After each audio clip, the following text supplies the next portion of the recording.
क्या राजपूत जाति के युवाओं को रोजगार नहीं चाहिए, सरकारी नौकरी नहीं चाहिए? कहीं कोई विकास नहीं है। मोदी जी के विकास के ढोल की तरह, विश्व गुरु के ढोल की तरह है। जो हमें राशि मिली उसका हमने कहाँ सदुपयोग किया, कहाँ शौचालय बनवाया, कहाँ साइकिल सेट बनवाया, वो हमारा रूटीन वर्क है। रोज़ हम लोग मीटिंग बैठक कराते हैं गाँवों में, शहरों में।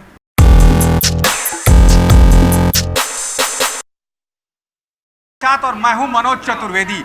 देखिए, आरा से आरके सिंह जैसे दिग्गज को हरा दिया है सुदामा प्रसाद ने। सबसे बड़ी बात यह है कि यही आरके सिंह हैं जो कहते हैं कि दिल्ली में बैठ के चुनाव जीत जाएंगे, लेकिन सुदामा प्रसाद ने उनको दिखा दिया कि दिल्ली की चकाचौंध में बैठकर कभी चुनाव नहीं जीता जाता।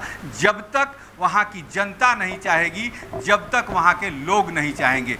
क्या पूरी प्लानिंग बनाई थी आपने आरके सिंह जैसे लोग को? हमारी प्लानिंग क्या है, जो हम लोगों ने प्रचार किया वो हमारा रूटीन वर्क है। रोज़ हम लोग मीटिंग बैठक कराते हैं गाँवों में, शहरों में।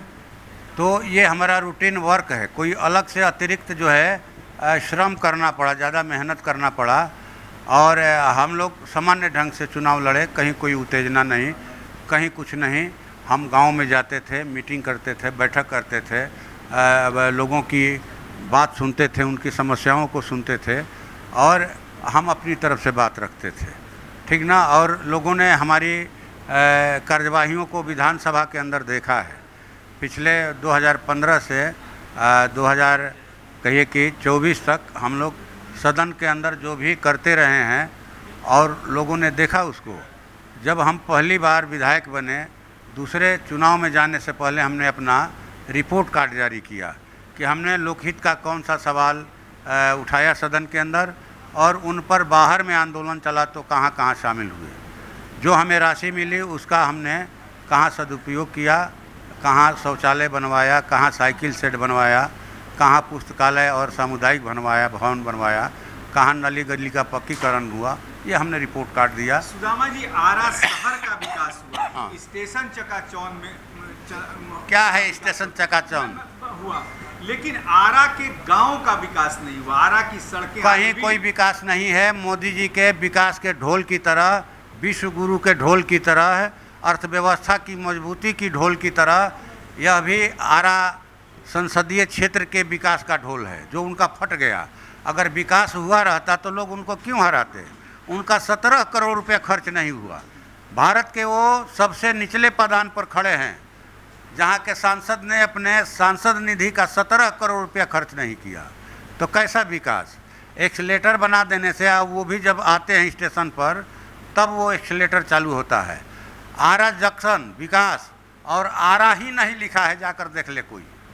आरा ही स्टेशन पर नहीं लिखा है, जो मुख्य एंट्रेंस है जहाँ से दिखाई पड़ता है स्टेशन पर आरा नहीं लिखा हुआ है।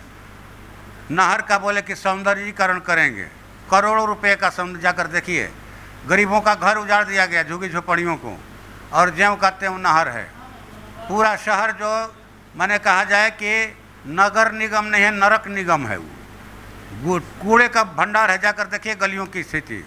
चले जाइए महादलित गाँव में भी हैं, नीतीश जी की सरकार ने चलाया स्वच्छता अभियान, हाँ, कि बहाल किया स्वच्छताग्राही, और अभी जाकर देखिए 5 महीना 6 महीने से उनका वेतन नहीं मिला और पूरा बजबजा रहा है एकदम। लगता है कि राजपूतों की नाराजगी भी आरके सिंह के साथ थी, जिसका लाभ आपने लिया? ना ना, लाभ लेने का सवाल नहीं है, हमने अपना काम किया। हाँ, हम हाँ, ना वोट का सवाल नहीं है, जाति का सवाल नहीं है। क्या राजपूत जाति के युवाओं को रोजगार नहीं चाहिए, सरकारी नौकरी नहीं चाहिए?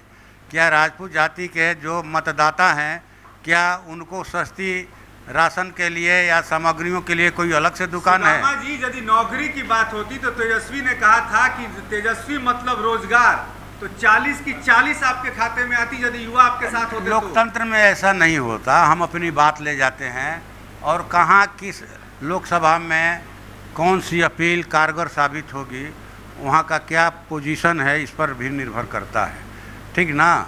सबको रोजगार चाहिए, सबको माने महंगाई से छुटकारा चाहिए। मैंने आप ये मानते हैं कि तेजस्वी के रोजगार वाली नीति बिहार में फेल हो गई है? नहीं नहीं, फेल नहीं हुई है। तो फिर कैसे और 4 नौजवान सीटें मात्र जीते हैं? नहीं, ये आप इस तरह से विश्लेषण नहीं कर सकते हैं। वो भी तो बोल रहे थे कि 40 का 40 सीट लेंगे। 10 सीट हारे ना वो, 10 सीट हारे ना, 25% सीटों पर हराया। 90% कैसे कहा जाएगा उसको? 40 का 30 जीतना 90% कैसे? हाँ, तो 75% हुआ ना। हाँ, 75।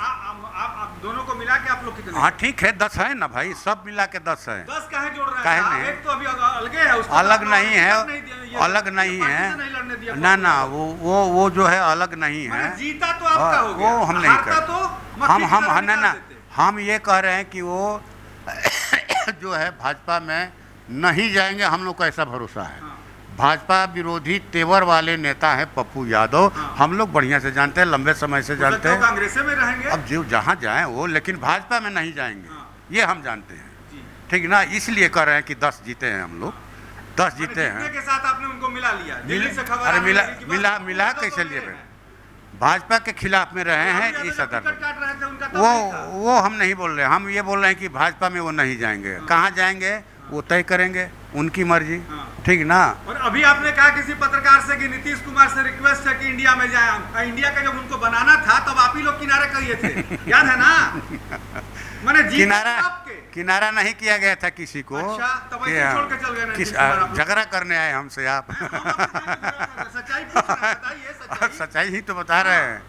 जो है सबका स्वागत है, उस समय भी स्वागत था नीतीश कुमार का, अभी भी है, अभी भी है। और अब आप धन्यवाद, आपको दूसरे लोगों को मौका दीजिए। धन्यवाद। तो ये थे सुदामा प्रसाद, सीपीआई माले के सांसद चुन के आए हैं। और तमाम अब लोग रिक्वेस्ट कर रहे हैं नीतीश कुमार से कि भैया आ जाइए हमारे साथ। और ये आप याद कर लीजिए कि पटना से जो लड़ाई शुरू की थी नीतीश कुमार ने, उसको बंगलौर जाते जाते सभी लोगों ने मिलकर खत्म किया था। लेकिन नीतीश कुमार जब 12 सीटें जीत लिए तो इंडिया गठबंधन को नीतीश कुमार याद आने लगे। पप्पू यादव जीत गए, इंडिया गठबंधन को याद आने लगे कि आप हमारे हैं।